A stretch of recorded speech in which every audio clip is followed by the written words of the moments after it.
M की तरफ आऊँ, एक चीज़ बताऊंगी कि किसी भी एग्ज़ाम की जब हम प्रिपरेशन करते हैं उसके दो पहलू हैं। एक, आप क्या पढ़ते हैं, कौन सी किताबें पढ़ते हैं, कितने टेस्ट लगाते हैं, कितने घंटे देते हैं, ठीक। दूसरा है एग्ज़ाम में कि आप मेंटली क्या सोचते हैं, क्या आप कॉन्फिडेंट हैं कि आप एग्ज़ाम क्रैक कर सकते हैं, आप साइकोलॉजिकली कितने स्ट्रांग हैं कि आपका मन नहीं कर रहा है उठने का पर फिर भी आप उठते हैं। वो चीज़ है आपका मेंटल करेज, और उसको आपको बिल्ड करना बेहद बेहद ज़रूरी है। मैं कहूँगी 60% ये मेंटल करेज है और ये 40% जो पढ़ाई है। तो उस मेंटल करेज को बिल्ड करने के लिए 2 एम हैं। एक है माइंडसेट, कैसा आप अपने दिमाग को ट्रेन करते हैं। देखिए, एक बात होती है, जैसे आप खड़े हैं वहाँ पर, चलिए आपको नहीं खड़ी, जैसे हम कभी पढ़ते हैं तो हमें लगता है कि आज मैं बहुत थक गई हूँ, आज बिल्कुल पढ़ने का मन नहीं है, अब तो पढ़ ही नहीं पाऊंगी। तो ये क्या है, आपका दिमाग आपको बोल रहा है कि आप नहीं कर सकते, आप नहीं कर सकते। हम अपने दिमाग से कई बार कंट्रोल हो जाते हैं। हमें करना यह है कि हमें अपने दिमाग को कंट्रोल करना है।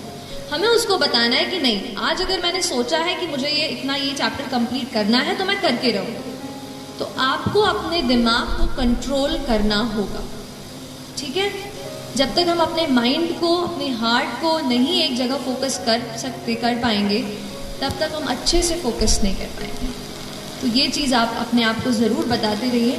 और जो दूसरा एम की मैं बात करती हूँ वो है मोटिवेशन।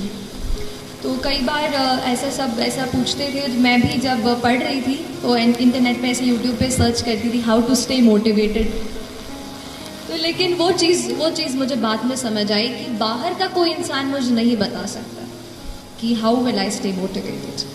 तो फिर थोड़ा अंदर मुझे झांकना पड़ा और तब मुझे समझ आया कि मैं कैसे मोटिवेट हूँ। तो फिर जब आपको मन करे ना कि आज तो हो गया, आज बहुत पढ़ाई कर ली, तब अपने आप से पूछो कि ऐसा क्या है जिसने मुझे पुश किया कि मैं ये करियर चुनूँ।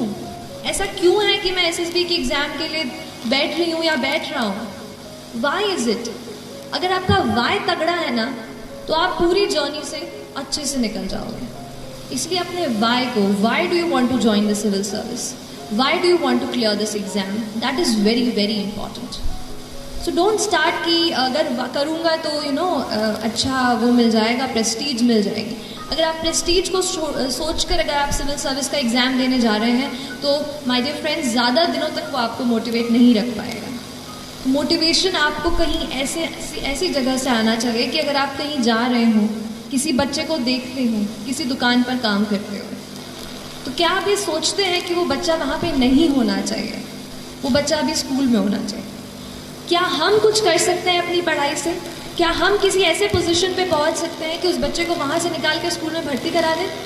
तो ये चीज़ आपको मोटिवेट करनी चाहिए। जिस दिन आप सोसाइटी से जुड़ने लगेंगे और समझने लगेंगे कि कुछ और लोग हैं जो अनफॉर्चुनेट हैं, हम बहुत लकी हैं और हम उनकी मदद कैसे करें, तो फिर बहुत जर्नी जो है ना आसान हो जाती है।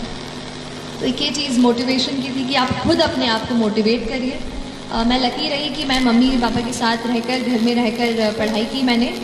तो जब भी कभी बोर होती थी, मम्मी से बातचीत कर लेती थी किसी टॉपिक के बारे में। आप भी अपने मम्मा से, पापा से या डियर फ्रेंड, आपके भाई बहन जो भी हों, उनसे इस बात का डिस्कशन करें।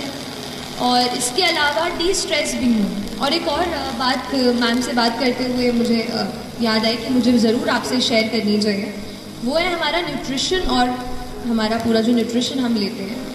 देखिए, हमारा दिमाग, आपने पढ़ा होगा ना साइंस में, कितना % वाटर होता है? Our brain is what %? How much % is it water? 70%, yes. So close to 70% of our brain is just water. और अगर हम पानी ही नहीं पियोगे तो कैसे पढ़ाई होगी? इसलिए हमेशा आपको हाइड्रेटेड रहना है। पढ़ाई के बाद जूस, अच्छा चाय कॉफ़ी नहीं, हाँ, जूस एंड अच्छा पानी, ये तो जूस नहीं हो तो पानी, प्लीज़ हाइड्रेटेड रखिए अपने आप को। अपने टेबल पे हमेशा ये चीज़ रखिए। और दूसरी चीज़ है न्यूट्रिशियस फूड।